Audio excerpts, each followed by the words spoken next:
এভাবেই এরকম সংকীর্ণ ভয়ঙ্কর গুহাপথ দিয়ে চড়াই করেই আমাদের জয়ন্তী বড় মহাকালে পুজো দিতে হয়। So hey guys, welcome to my another blog. তো এর আগের ব্লগগুলোতে আমরা দেখেছিলাম আমরা জয়ন্তীতে কিভাবে আসব এবং কিভাবে জয়ন্তীর এই গুহার আগে পর্যন্ত আমরা এসেছিলাম। সো আজকের ভিডিওতে আমরা দেখব এখানে কিভাবে আমরা গুহার মধ্যে দিয়ে জয়ন্তী বড় মহাকালে প্রবেশ করব। তো পুজো দেওয়ার আগে আমরা সর্বপ্রথমে এতটা যেহেতু চড়াই করে এসেছি তাই হাত পা ধুয়ে নিই এবং পুজোর সামগ্রীগুলোকে বের করে নিই। এরপরে আমরা খালি পায়ে এগিয়ে যাই গুহাতে ওঠার জন্য, কারণ এখানে প্রচুর পিছলা, তো খালি পায়ে ছাড়া অসম্ভব হয়ে যাবে গুহাতে ঢোকা। তো এখানে 20 টাকা করে টিকিট কাটার পরে আমরা গুহাতে চড়া শুরু করে দিই এবং জায়গাটা যথেষ্ট ভয়ঙ্কর। ঠিক আছে, দেখতে যতটা সহজ মনে হচ্ছে অতটা সহজ না। বাই দ্য ওয়ে, আমরা কিন্তু পাসপোর্ট ভিসা ছাড়াই অন্য দেশে চলে এসেছি, কারণ এই জায়গাটা কিন্তু ফুললি ভুটানের আন্ডারে এবং এই জায়গাটাকে কিন্তু ভুটান সরকারই কন্ট্রোল করে। আপনারাও যখন এই জায়গাটিতে আসবেন একটু সাবধানে হাঁটবেন, নয়তো দেখতে পারলেন ও কীভাবে মাথার মধ্যে ব্যথা পেলো, কারণ এতটাই সংকীর্ণ না। তো আমরা ঠিকঠাকভাবে দাঁড়িয়ে দাঁড়িয়ে যেতে পারছিলাম না, যেহেতু প্রচণ্ড গুহার ভিতরে সেই সংকীর্ণ গুহার দিয়ে দিয়ে দিয়ে ওই বড় মহাকালে পৌঁছতে হয়। তো জায়গাটা যথেষ্ট রিস্কি, যথেষ্ট। সো একটু সাবধানে চলাফেরা করতেই হবে এবং যেহেতু জল পড়ে থাকে আরও বেশি পিছলা হয়ে যায় জায়গাটা।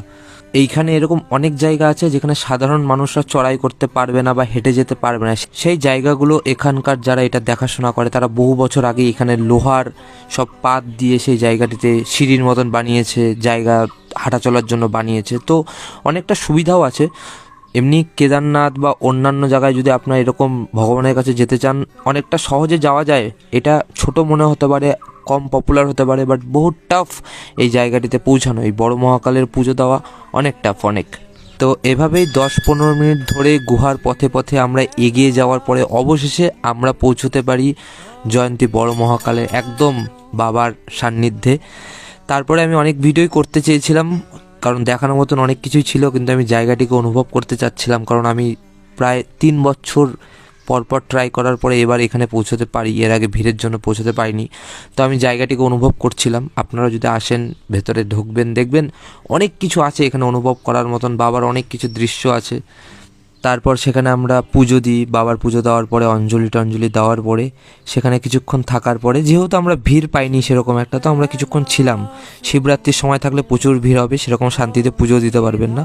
সেখান থেকে আমরা চলে যাই পাশেই থাকা মায়ের মন্দিরে এবং দেখতে পারছো প্রকৃতি কত ভয়ঙ্কর সুন্দর। এই যে স্ট্যালাকটাইটের গুহা একদম মন মুগ্ধকর, এবং এই যে দিদাটা আছে, দিদাটাকে দেখো, মানুষ চাইলে কি না করতে পারে। এই ভয়ঙ্কর গুহাপথে দিদাটা চলে এসেছে। মনের জোরটাই যে শেষ কথা সেটা কিন্তু দিদাটা প্রমাণ করে দেয়।